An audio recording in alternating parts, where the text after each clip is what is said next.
안녕하세요. 오늘 우리가 함께 살펴볼 말씀은 로마서 7장 14절에서 25절 말씀입니다. 오늘 말씀에서 바울은 인간이 가진 육체의 한계, 그리고 특별히 인간이 갖고 태어나는 원죄에 대한 문제를 허심탄회하게 고백하고 있습니다. 바울은 오늘 말씀에서 율법은 신령한 것이다 라고 운을 띄우며 시작합니다. 여기서 신령하다 라는 의미는 영적인 것이다 라는 뜻입니다. 즉 율법은 하나님에게서 온 것이고 선한 것이다 라는 선언이죠.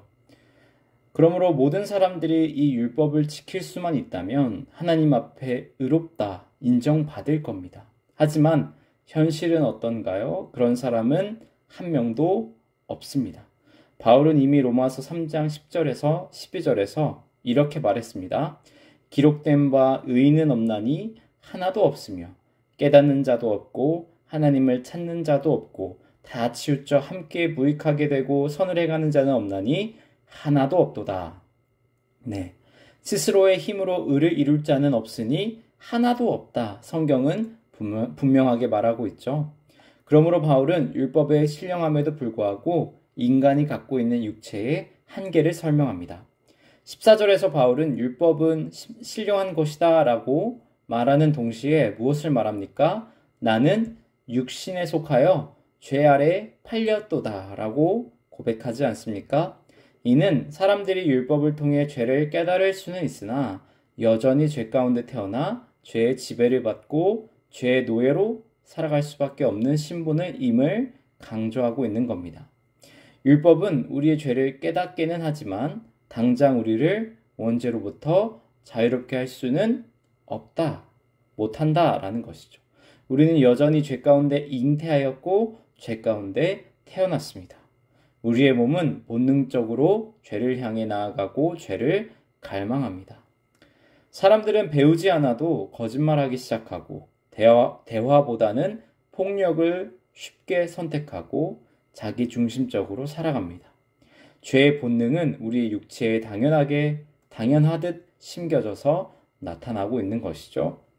이러한 죄의 본성 때문에 많은 사람들은 하나님의 말씀을 배우고도 죄의 심각성을 깨닫고도 쉽게 죄의 삶에서 벗어나지 못합니다. 하나님을 깨닫고도 사람들은 죄를 짓습니다. 그러나 그것이 항상 말씀을 모르기 때문이다? 그것은 아니라는 것이죠. 율법을 통해 죄를 깨닫고도 그럼에도 불구하고 우리의 몸은 죄를 쫓을 때가 많다는 겁니다. 바울은 21절에서 23절에서 이 이야기를 하는 것이죠. 한번 같이 읽어볼까요? 21절에서 23절입니다. 시작. 그러므로 내가 한 법을 깨달았노니 곧 선을 행하기 원하는 나에게 악이 함께 있는 것이로다. 내 속사람으로는 하나님의 법을 즐거워하되 내 지체 속에서 한 다른 법이 내 마음의 법과 싸워 내 지체 속에 있는 죄의 법으로 나를 사로잡는 것을 보는도다. 아멘. 네, 먼저 우리는 바울이 방금 말한 내적 싸움에 대해 고민해 봐야 할 것입니다. 바울은 성도들이 이 땅에서 참 하나님의 자녀답게 거룩하게 살아가려 한다면 이와 같이 죄와의 싸움, 영적인 갈등이 나타날 수밖에 없다라는 것을 이야기하고 있습니다. 우리는 육체의 한계를 논하기 전에 이러한 갈등이 내게 있었는지부터 돌아봐야 할 것입니다. 하나님의 말씀을 배우고도 내가 하나님의 자녀다운 삶을 살아보겠다 다짐하고도 이러한 갈등이 전혀 없었다면 여전히 우리는 내 죄를 깨닫지 못했거나 하나님의 말씀을 제대로 배우지 못한 것이겠죠? 만약 이 갈등이 내 안에 있다면 기뻐하셔도 좋습니다.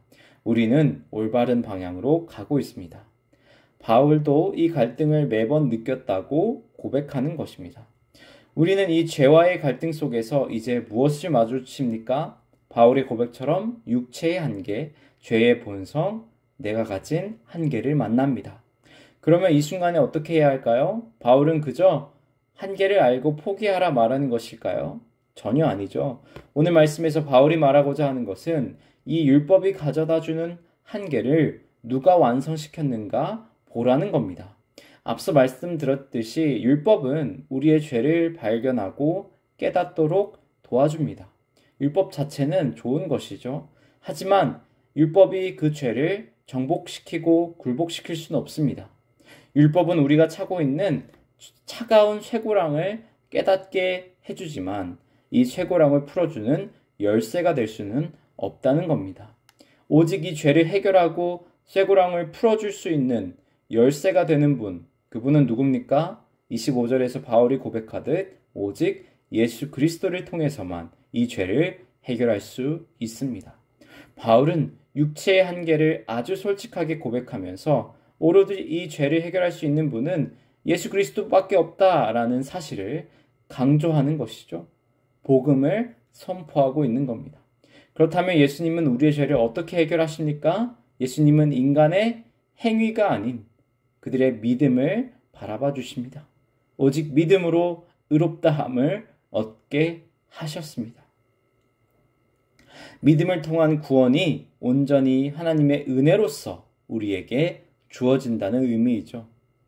다른 의미로 우리가 생각해 보면 우리의 구원은 결코 행위 구원이 될 수 없으며 온전한 믿음을 통해서 이루어지는 것이다 라는 것을 더욱더 확실하게 오늘 본문은 설명해 주고 있는 겁니다.